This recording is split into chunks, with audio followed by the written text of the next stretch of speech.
भोलि जुन 6 तारिक दक्षिण कोरियाको हेन्चुङ इल अर्थात् नेपालको शहीद दिवस जस्तै कोरियाको स्मृति दिवस। देशको रक्षाका निम्ति ज्यान अर्पण गर्ने सैनिक र देशभक्त नागरिकहरूको सम्झनामा हरेक वर्ष जुन 6 तारिकमा यो दिवस मनाउने गरिन्छ। भोलि पनि हरेक वर्ष जुन 6 तारिक जस्तै सार्वजनिक बिदा रहेको छ। कोरियाली इतिहासको अत्यन्त महत्त्वपूर्ण यो दिवस सन् 1956 देखि मनाउन थालिएको हो। खास गरी 1950 देखि 1953 सम्म चलेको कोरियाली युद्धको समयमा ज्यान गुमाएकाहरूको सम्झनामा यो दिवस मनाउने गरिन्छ। 3 वर्षसम्म चलेको युद्धका क्रममा 1,40,000 जना दक्षिण कोरियाली सैनिक र करिब 10 लाख दक्षिण कोरियाली नागरिकहरूको ज्यान गएको थियो भने 4.5 लाख घाइते र करिब 25,000 जना बेपत्ता भएका थिए।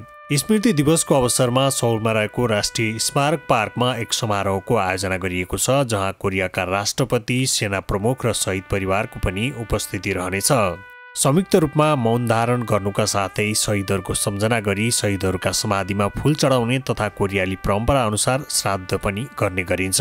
बिहान ठिक 10 बजे देशभर 1 मिनटका लागि साइरन बजाइनेछ। साइरन बज्ने बेलामा सबैले यता स्थानबाटै मौन धारण गरी शहीदहरूप्रति श्रद्धाञ्जली व्यक्त गर्ने गरिन्छ। त्यस्तै यो दिन कोरियाको राष्ट्रिय झण्डा पनि आधा झुकाउने गरिन्छ। साथै देशभरि नै नयाँ पुस्तालाई आफ्नो देशको रक्षा गर्ने शहीदहरूको त्याग र बलिदानका बारेमा जानकारी दिने कार्यक्रमहरू पनि आयोजना गर्ने गरिन्छ।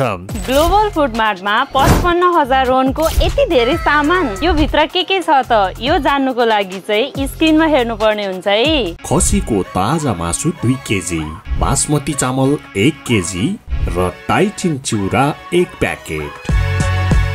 कोरियामा सम्पूर्ण नेपाली खाद्य सामग्री पाइने mart global food mart Suwon.